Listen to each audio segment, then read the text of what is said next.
Bom dia, sejam bem-vindos ao canal do Antonista. Esse é o meu canal, onde eu exploro temas que eu acho relevantes e interessantes. E hoje eu vou falar de um tema que é muito relevante para a questão das possíveis origens da religião. E eu tô me referindo aqui a origens naturais. Então imagina que Deus ou o sobrenatural não existem, certo? O que seria uma possível explicação para o fenômeno religioso mesmo? O que explicaria essas crenças, esses rituais religiosos e principalmente a prevalência das religiões em virtualmente todas as sociedades conhecidas do mundo? Bom, para mim, a resposta está na psicologia humana e hoje nós vamos explorar um aspecto possível da relação da psicologia humana, da mente humana com o cosmos e como que essa relação pode jogar luz aí nesse tema da origem das religiões. Então vamos lá.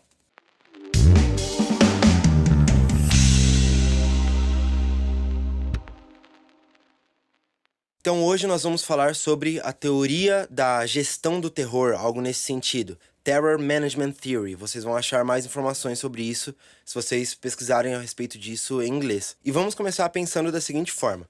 A vida, ela tem dois objetivos, certo? Se manter, então todo ser vivo quer se manter sendo, e se expandir, ok? E essa teoria da gestão do terror, ela diz que essa segunda preocupação, ela é decorrente da primeira, ela é uma consequência da primeira preocupação, que é se manter sendo, quando esse primeiro objetivo é colocado em contraposição à realidade da nossa existência. Então, evolutivamente, a principal pressão seletiva que nós temos é a pressão pela vontade de ser. Porque você pode imaginar facilmente que qualquer ser vivo que não tenha a preocupação de continuar sendo vivo, provavelmente não vai durar muito tempo. E não vai conseguir passar seus genes, ou seja, não vai dar continuidade ali ao processo de evolução daquela espécie especificamente. Então a motivação mais fundamental aí na psicologia evolutiva que a gente vai ter é a de existir, a de se manter vivo. E essa autopreservação, essa autoproteção que deriva dessa pressão seletiva, ela é comum a virtualmente todos os animais, inclusive aos humanos. Porém, os humanos, eles têm algo a mais ainda.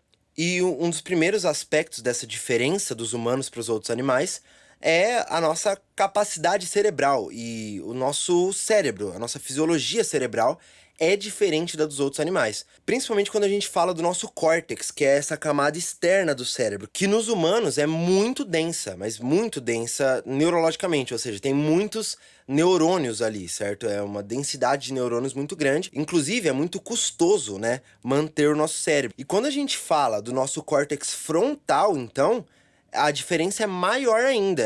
É muito grande o nosso córtex frontal comparado com outros animais. Nós temos animais que têm cérebros maiores, mas não cérebros tão eficientes ou tão, na verdade, potentes quanto o nosso. E esse córtex frontal, ele é responsável por habilidades que nós costumamos chamar de idiosincraticamente humanas, coisas que são unicamente humanas, como, por exemplo, capacidade de linguagem, decisões, tomada de decisões, julgamentos entre bom e ruim, inibição dos nossos instintos, né, autocontrole no caso, e também a questão de planejamento futuro. Então, na prática, o que muda? Nós somos conscientes. Ou pelo menos nós somos muito mais conscientes do que os outros animais, conscientes num nível muito superior. E nós somos conscientes da nossa existência, ou seja, nós sabemos que nós existimos. E isso gera, por exemplo, na gente a sensação ou o sentimento de awesomeness, né? De grandiosidade, de gratidão. Então a gente olha para o céu e vê aquela imensidão e a gente se sente totalmente tomado por uma sensação de grandeza.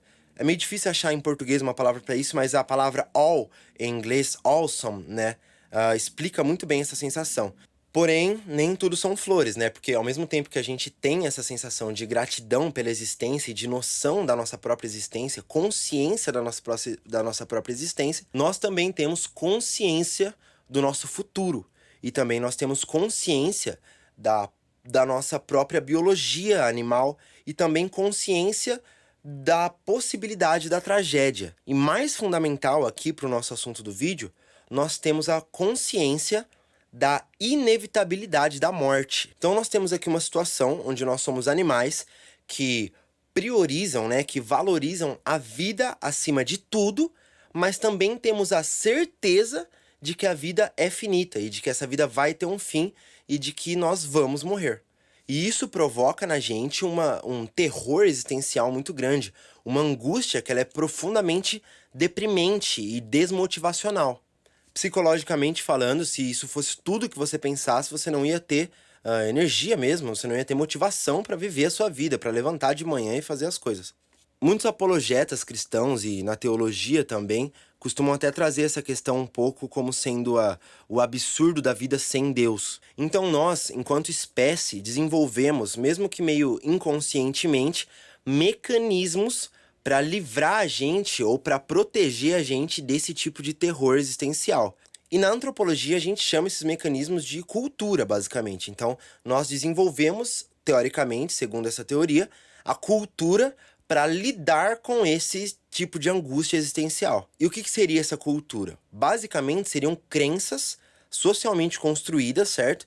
Que tem o objetivo de providenciar para a gente a noção que nós somos indivíduos que têm valor e que nós estamos inseridos em um cosmos, em um mundo que tem significado e que tem um funcionamento, e nós somos parte desse funcionamento. Então, o valor, o significado, o sentido, tudo isso seriam respostas a esse terror existencial. Então, são nessas culturas que nós encontramos mitos fundadores, nós encontramos histórias a respeito de onde nós viemos, qual que é o nosso papel no mundo, e também nós encontramos funções sociais. Então, se eu sou um comunicador, por exemplo, de filosofia ou de psicologia, o meu papel é comunicar essas ideias, e enquanto eu estou fazendo isso, eu tenho valor nessa sociedade, e isso seria meio que um jogo pra gente esquecer que a gente vai morrer, basicamente, entende? É um pouco daquilo que a gente falou, nós tentamos nos expandir, nós tentamos acumular recursos, nós tentamos juntar muito dinheiro e trabalhar muito, e queremos comprar uma casa, depois comprar um carro, e depois fazer alguma outra coisa, e jogar esse jogo social para que a gente tenha o nosso papel sendo cumprido, para que a gente tenha a noção de que nós temos valor e de que nós temos um significado, um propósito no mundo e até no pós-mundo, porque você tem também essas crenças